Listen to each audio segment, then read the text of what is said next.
সংসারের টুকিটাকি কাজগুলো গুছিয়ে নিয়ে আমি রান্নার জন্য রেডি হয়ে গিয়েছি। এখন রান্না বসিয়ে দিব। আজকে আপনাদের সাথে শেয়ার করব আমি ডাল চচ্চড়ি। এখানে আমি ডাল ধুয়ে পরিষ্কার করে রেখেছি, আর হচ্ছে গরুর গোশত রান্না করব। আমি মেন উদ্দেশ্য হচ্ছে আমার ডাল চচ্চড়িটাই আপনাদের সাথে শেয়ার করব। এখন দিচ্ছি আমি ডাল ধুয়ে পরিষ্কার করে, ডালের ভিতরে হচ্ছে লবণ, তেজপাতা, একটু রসুন আর একটু পেঁয়াজ পেস্ট দিয়েছি একদম অল্প করে। এখন দিচ্ছি তেল,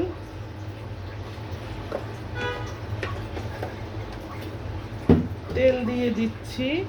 তারপরে হচ্ছে দিচ্ছি রসুন কুচি, পেঁয়াজ কুচি। চুলার জালটা অন করে দিচ্ছি।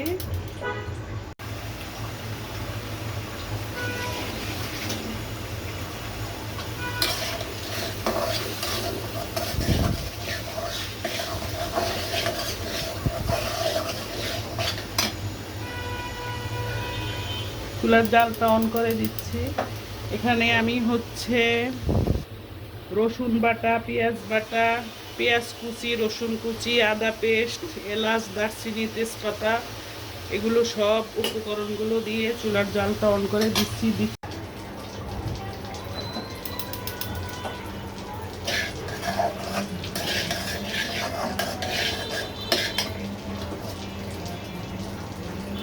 অল্প করে একটু মরিচের গুঁড়া দিব। এটা হচ্ছে ডাল চচ্চড়ি করতে আসছি, ডাল চচ্চড়ির সাথে একটু মরিচের গুঁড়া না দিলে খেতে ভালো লাগে না।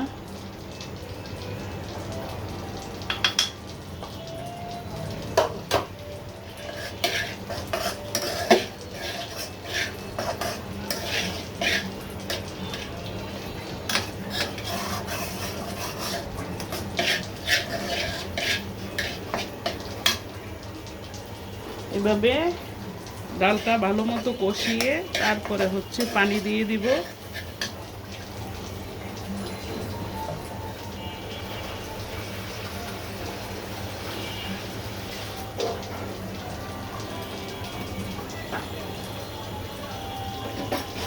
এই গরমের ভিতরে রান্নার সময় আমি প্রতিদিন 12:30 1টার দিকে আমি একটু লেবুর পানি খাই।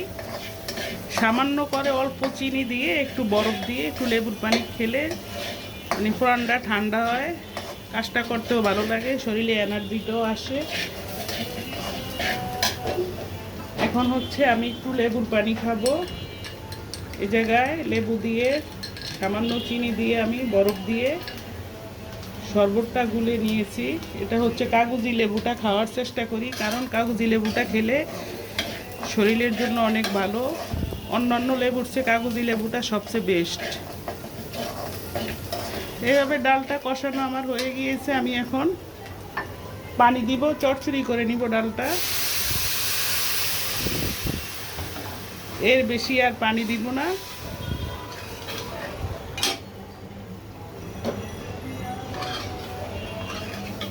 এই পানিরটি যথেষ্ট, মানে ডালটা চচ্চড়ি হবে একদম মাখো মাখো।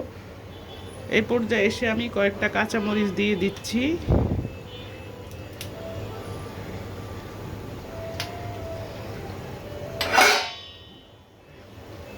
এখানে হচ্ছে সেই লেবুর পানি খেয়ে নেই।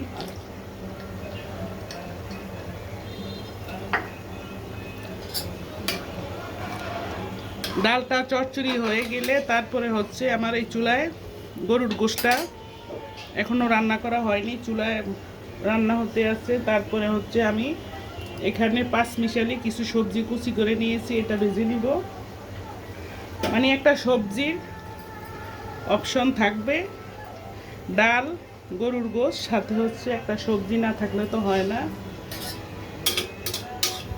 বাচ্চারা খাওক না খাওক, কিন্তু আমার জন্য সবজিটা আমি বাজি করবো আর কি। সবজিটা তো না খেলে তো শরীরের জন্য এমনি ক্ষতিকর। এই আর কি। এখন হচ্ছে আমি ডালটা ঢেকে দিব।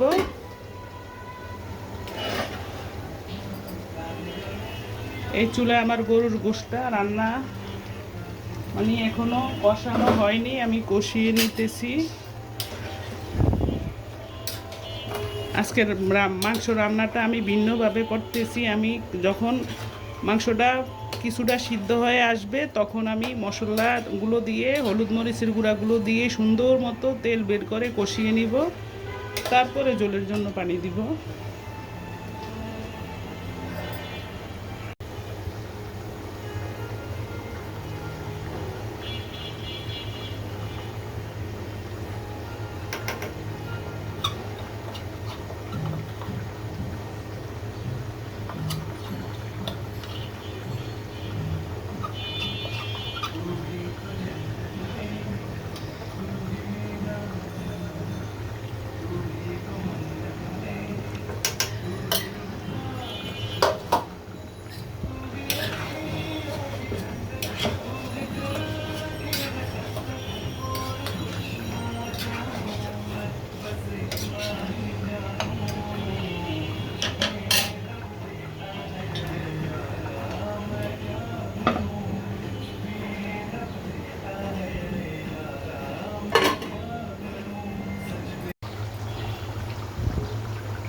এখানে পাঁচ মিশালি একটা মশলা, আমি শাহি একটা মশলা আমার সব সময় থাকে, ওই জায়গা থেকে আমি একটু মশলা দিয়ে দিচ্ছি গরুর মাংসের ভিতরে।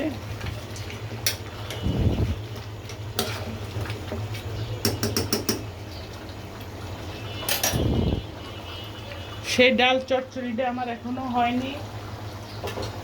এখন হচ্ছে আমি ডালটাকে আরেকবার, আমি তো সব মশলা দিয়ে ডালটা বসিয়ে দিচ্ছি। এখন ডালটা আমার প্রায় হয়ে আসছে। আমি এই পর্যায়ে এসে করব কি, ডালে বাগার দিব আবারও, পেঁয়াজ রসুন ভেজে তারপরে হচ্ছে ডালে দিব। এই চুলাতে আমি রসুন পেঁয়াজ তারপরে হচ্ছে দিচ্ছি তেল। আমি ডালে আরও একবার তেল দিচ্ছি, তেল সব মশলা দিয়ে আমি বসিয়ে দিচ্ছি। এখন আবারও তেল পেঁয়াজ রসুন দিয়ে ডালটা বাগার দিয়ে নিব।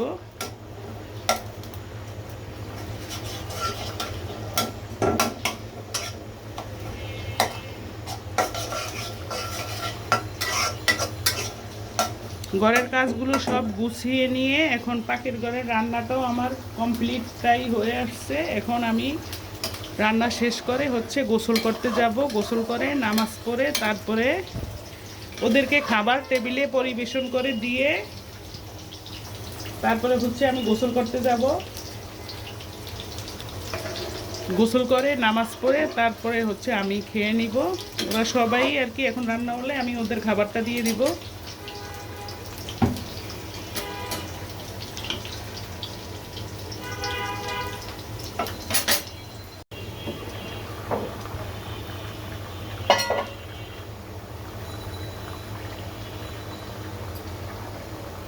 এখানে হচ্ছে আমার ডাল চচ্চড়িটা কমপ্লিট। এভাবে কমপ্লিট করে আমি এখন বাগারটা দিয়ে দিচ্ছি।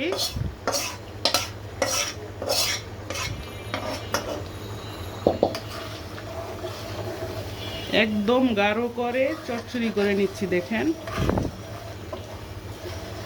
এর সাথে টমেটো দিলে না, ধনিয়া পাতা টমেটো এই দুইটা উপকরণ দিলে টেস্ট আরও অনেক গুণে বেড়ে যেত। আমার ডাল চচ্চড়িটা দেখেন, সুন্দর একটা ফ্লেভার বের হচ্ছে। এখন হচ্ছে আমি চুলাটা বন্ধ করে দিব। চুলা একটা কড়াই বসিয়ে দিচ্ছি, কড়াইতে দিচ্ছি পেঁয়াজ রসুন কাঁচামরিচ। আমি এখানে ভাজি করে নিব বরবটি গাজর তারপরে আলু পেঁপে শসা, আমি একসাথে ভাজিটা করে নিব।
বাজিটা একবারে ভাজা ভাজা করে নিচ্ছি।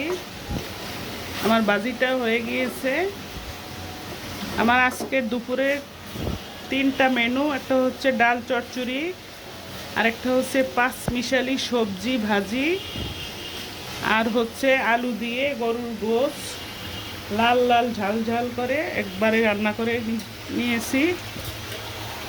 গোশটাও আমার প্রায় হয়ে আসছে। আমি সুন্দর মতো কষিয়ে অল্প করে একটু পানি দিব ঝোলের জন্য। সুন্দর মতো কষিয়ে নিচ্ছি যাতে মশলার গন্ধটা না থাকে। দেখেন কি পরিমাণে কষিয়ে নিচ্ছি। যত সুন্দর মতো কষাবো ততই খেতে সুস্বাদু হবে। আর তো আমার বাসায় তো মানে রান্না মজা হতে হবে, টেস্টি হতে হবে রান্না, তা না হলে খেতে চায় না। যত ভালো রান্নাই করি না কেন, কিন্তু রান্নার স্বাদ লাগতে হবে, রান্না ভালো লাগতে হবে, খেতে ভালো লাগতে হবে, তাহলে খাবে না। তা না হলে তো কি অবস্থা, মানে খুবই বাচ্চারা মানে ডিস্টার্ব করে খাওয়া নিয়ে।